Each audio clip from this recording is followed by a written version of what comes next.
دوستو، سیرت رسول پاک صلی اللہ تعالی علیہ وسلم شروع کرنے سے پہلے آپ سے گزارش ہے کہ ایک مرتبہ درود پاک کا ورد ضرور کریں، اور اگر آپ چینل پر نئے ہوں تو چینل پر سبسکرائب کر کے لائک و شیئر اپنے دوست و احباب کو ضرور کریں۔ تو آئیے شروع کرتے ہیں۔ پیارے دوستو، سیرت النبی صلی اللہ تعالی علیہ وآلہ وسلم سننے سے پہلے اسے ضرور سنیں۔ حضرت ابو ابراہیم تحبیبی علیہ رحمہ نے ارشاد فرمایا کہ ہر مومن پر واجب ہے کہ جب وہ رحمت عالم صلی اللہ علیہ وآلہ وسلم کا ذکر کرے یا اس کے سامنے آپ کا ذکر کیا جائے تو وہ پرسکون ہو کر نیاز مندی و عاجزی کا اظہار کرے، اور اپنے قلب میں یعنی کہ اپنے دل میں آپ کی عظمت اور ہیبت و جلال کا ایسا ہی تاثر پیدا کرے جیسا کہ آپ کے روبرو حاضر ہونے کی صورت میں آپ کے جلال و ہیبت سے متاثر ہوتا ہے۔ اور حضرت قاضی علامہ عیاض رحمۃ اللہ علیہ نے فرمایا کہ حضور صلی اللہ تعالی علیہ وسلم کی وفات اقدس کے بعد بھی ہر امتی پر آپ کی اتنی ہی تعظیم و توقیر لازم ہے جتنی کہ آپ کی ظاہری حیات میں تھی۔ چنانچہ خلیفہ بغداد ابو جعفر منصور عباسی جب مسجد نبوی میں آ کر زور زور سے بولنے لگا تو حضرت امام مالک رحمۃ اللہ علیہ نے اس کو یہ کہہ کر ڈانٹ دیا کہ اے امیر المؤمنین، یہاں بلند آواز سے گفتگو نہ کیجیے، کیونکہ اللہ تعالی نے قرآن میں اپنے حبیب کے دربار کا یہ ادب سکھایا ہے کہ لا ترفعوا اصواتکم فوق صوت النبی، یعنی نبی کے دربار میں اپنی آوازوں کو بلند نہ کرو۔ وَإِنَّ حُرْمَتَهُ مَيِّتًا كَحُرْمَتِهِ حِجَّةً، اور آپ کی وفات اقدس کے بعد بھی ہر امتی پر آپ کی اتنی ہی تعظیم واجب ہے جتنی کہ آپ کی ظاہری حیات میں تھی۔ دوستو، یہ سن کر خلیفہ لرزا براندام ہو کر نرم پڑ گیا۔ پیارے دوستو، خاتم النبیین عرب میں ہی کیوں؟ آئیے اسے پہلے جانتے ہیں۔ اگر ہم ملک عرب کو کرۂ زمین کے نقشے پر دیکھیں تو اس کے محل وقوع سے یہی معلوم ہوتا ہے کہ اللہ تعالیٰ نے ملک عرب کو ایشیا، یورپ اور افریقہ تین بر اعظموں کے وسط میں یعنی کہ بیچ میں جگہ دی ہے۔ اس سے بخوبی یہ سمجھ میں آ سکتا ہے کہ اگر تمام دنیا کی ہدایت کے واسطے ایک واحد مرکز قائم کرنے کے لیے ہم کسی جگہ کا انتخاب کرنا چاہیں تو ملک عرب ہی اس کے لیے سب سے زیادہ موزوں اور مناسب مقام ہے۔ خصوصاً حضور خاتم النبیین صلی اللہ علیہ وآلہ وسلم کے زمانے پر نظر کر کے ہم کہہ سکتے ہیں کہ جب افریقہ اور یورپ اور ایشیا کی تین بڑی بڑی سلطنتوں کا تعلق ملک عرب سے تھا تو ظاہر ہے کہ ملک عرب سے اٹھنے والی آواز کو ان بر اعظموں میں پہنچائے جانے کے ذرائع بخوبی موجود تھے۔ غالباً یہی وہ حکمت الہیہ ہے، اللہ کی حکمت ہے کہ اللہ تعالیٰ نے حضور خاتم النبیین صلی اللہ علیہ وسلم کو ملک عرب میں پیدا فرمایا اور ان کو اقوام عالم کی ہدایت کا کام سپرد عطا فرمایا۔ واللہ تعالی عالم۔ دوستو، عرب کی سیاسی پوزیشن کیا تھی؟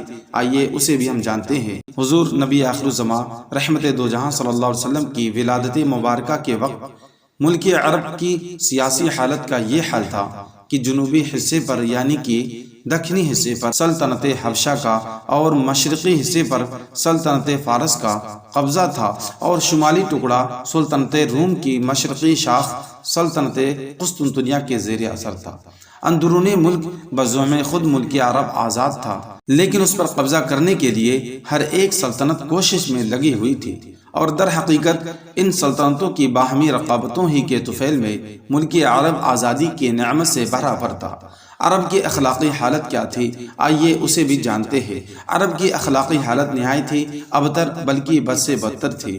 جہالت نے ان میں بت پرستی کو جنم دیا، اور بت پرستی کی لعنت نے ان کے انسانی دل و دماغ پر قابض ہو کر ان کو توہم پرست بنا دیا تھا۔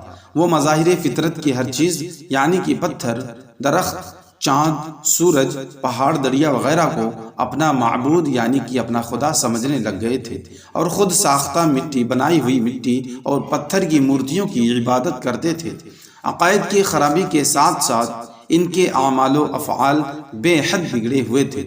قتل، رہزنی، جوا، شراب نوشی، حرام کاری، عورتوں کا اغوا، لڑکیوں کو زندہ قبر میں درگور کر دینا غرض کی کون سا ایسا گندا اور گھناؤنا عمل تھا جو ان کی سرشت میں نہ رہا ہو۔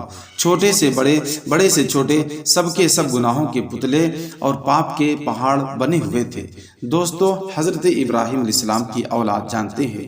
بانی کعبہ حضرت ابراہیم خلیل اللہ علیہ السلام کے ایک فرزند کا نامی حضرت اسماعیل ہے، جو حضرت بی بی ہاجرہ کے شکم مبارک سے پیدا ہوئے تھے۔ حضرت ابراہیم علیہ السلام نے ان کو اور ان کی والدہ حضرت بی بی ہاجرہ کو مکہ مکرمہ میں لا کر آباد کیا اور عرب کی سرزمین ان کو عطا فرمائی۔ دوستو، حضرت ابراہیم علیہ السلام کے دوسرے فرزند کا نام حضرت اسحاق علیہ السلام ہے، جو حضرت بی بی سارہ کے مقدس شکم سے پیدا ہوئے تھے۔ حضرت ابراہیم علیہ السلام نے ان کو ملک شام عطا فرمایا۔ حضرت ابراہیم علیہ السلام کی تیسری بیوی حضرت قطورہ کے پیٹ سے جو اولاد مدید وغیرہ ہوئے، ان کو آپ نے یمن کا علاقہ عطا فرمایا۔ اولاد حضرت اسماعیل علیہ السلام، حضرت اسماعیل علیہ السلام کے 12 بیٹے ہوئے اور ان کی اولاد میں خداوند قدوس نے اس قدر برکت عطا فرمائی کہ وہ بہت جلد تمام عرب میں پھیل گئے، یہاں تک کہ مغرب میں مصر کے قریب تک ان کی آبادیاں جا پہنچی، اور جنوب کی طرف ان کے خیمے یمن تک پہنچ گئے، اور شمال کی طرف ان کی بستیاں ملک شام سے جا ملی۔ حضرت اسماعیل علیہ السلام کے ایک فرزند جن کا نام قیدار تھا بہت ہی نامور ہوئے، اور ان کی اولاد خاص کر مکہ میں آباد رہی، اور یہ لوگ اپنے باپ کی طرح ہمیشہ کعبہ معظمہ کی خدمت کرتے رہے، جس کو دنیا میں توحید کی سب سے پہلی درسگاہ ہونے کا شرف حاصل ہے۔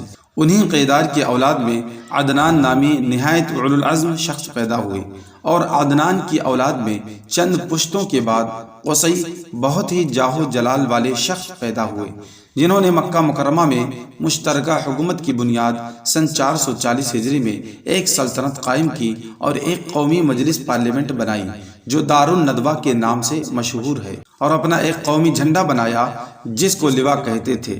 4 عہدے قائم کیے جن کی ذمہ داریاں 4 قبیلوں کو سونپ دی۔ پہلا یہ رفادہ، دوسرا سقایا، تیسرا حجابہ، چوتھا قیادہ۔ قصی کے بعد ان کے فرزند عبد مناف اپنے باپ کے جانشین ہوئے، پھر ان کے فرزند ہاشم، پھر ان کے فرزند عبد المطلب، یکے بعد دیگرے ایک دوسرے کے جانشین ہوتے رہے۔